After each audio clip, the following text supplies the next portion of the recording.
dit une image? Quelle réalité traduit-elle? La mienne, la vôtre? Ou encore est-elle le calque objectif d'une vraie réalité?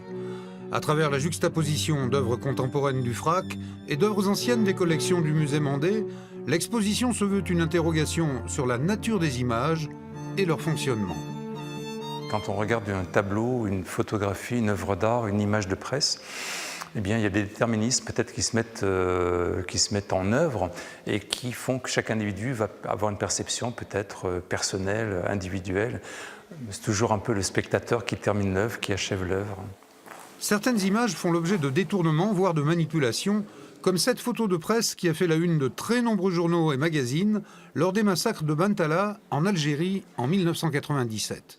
Il y a manipulation, oui, bien sûr, de l'agence de presse qui va modifier le cadrage, qui va modifier le titre. Elle a par exemple été recadrée et les hommes qui étaient à gauche ont disparu du cadre. Le titre dont elle était affublée, Madone de Bentala, ne correspond pas à la réalité puisqu'en fait on se trouve devant l'hôpital d'Alger donc, et pas à Bentala, le lieu du massacre. Image de guerre encore, avec cette double photo composée par Éric Baudelaire qui porte le titre de Dreadful Details, soit Détails horribles.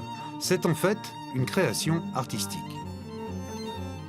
C'est censé être une scène montrant la guerre en Irak. On y voit des soldats américains intervenant auprès des populations. Après, visiblement, un drame, on voit des corps allongés au sol. De toute façon assez dramatique, mais assez vite on perçoit que certaines poses, peut-être celle de cet homme particulièrement, celle de cette femme avec l'enfant, ont quelque chose d'un peu artificiel, et assez vite on se rend compte que c'est une mise en scène.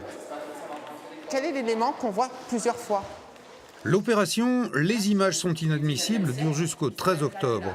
Et au cours des vacances scolaires, différentes animations sont organisées autour de l'exposition.